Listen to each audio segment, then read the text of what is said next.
I pulled into the hotel lot in Virginia just before midnight. It was one of those roadside stops that exists solely for exhaustion. A flat, concrete building where the lights hum louder than the traffic. The lobby was dim, and the clerk handed me a key with the disinterested gaze of someone who had seen everything and cared about none of it. Walked to the third floor. The hallway was a tunnel of beige. Every door hung with a do not disturb sign like a row of warnings. When I entered my room, 315, I stopped in the doorway. It wasn't dirty. It was disturbed. Housekeeping was technically done. Fresh towels, vacuumed floor, but the geometry was off. The lampshade was tilted aggressively to the left. The bottom drawer of the dresser was pulled out 2 inches, but the thing that made my skin prickle was the bed. The comforter was smoothed over, but there was a distinct circular depression on the corner of the mattress. Placed my hand on it. It was warm. A rational mind makes excuses.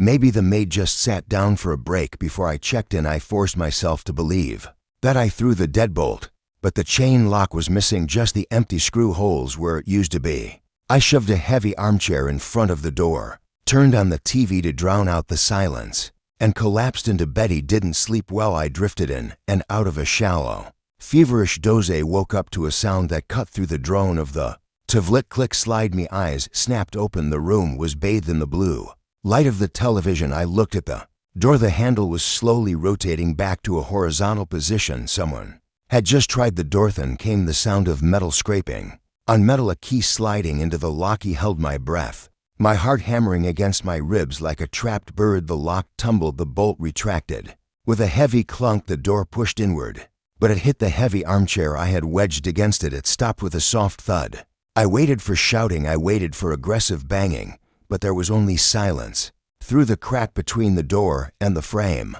I saw a single eye staring in at me, illuminated by the hallway light. Then the door pulled shut. The lock clicked back into place. I should have called the police then, but fear does strange things to you.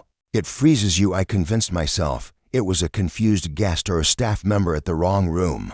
I lay awake for an hour, staring at that door, clutching my phone. Eventually, exhaustion won. I passed out to 15. Ami woke up not to a sound, but to a feeling. The air in the room felt heavy, displaced. The TV had gone into sleep mode, leaving the room in pitch black. Nessie heard the rustle of nylon. It was coming from the corner of the room, near the desk where I had thrown my bag. He reached out and clicked the bedside lamp.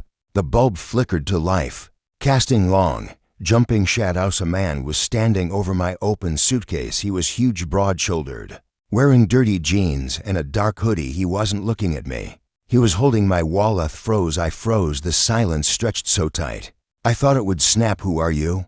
I managed to choke out. My voice was thin, pathetic. The man didn't run. He didn't attack. He slowly turned his head to look at me, his face completely blank, eyes dead and heavy. He placed the wallet back into the bag with agonizing slowness. Housekeeping, he rumbled. His voice was deep, gravelly, and mocked the very words. Sorry for the disturbance. He didn't rush. He walked past the foot of my bed, close enough that I could smell stale tobacco and sweat. He walked to the door, effortlessly shoved the heavy armchair aside with one hand, and slipped out into the alley. Didn't pack. I grabbed my keys and my bag and ran. Police review of the security footage later that morning was the final nail in the coffin. The clerk watched the screen, his face turning pale. That's not our staff, the clerk whispered. Footage showed the man. He hadn't just come to my room for 3 hours. He had been walking the halls, using a stolen master key. He would enter a room, stand over the sleeping guests for 10 or 20 minutes,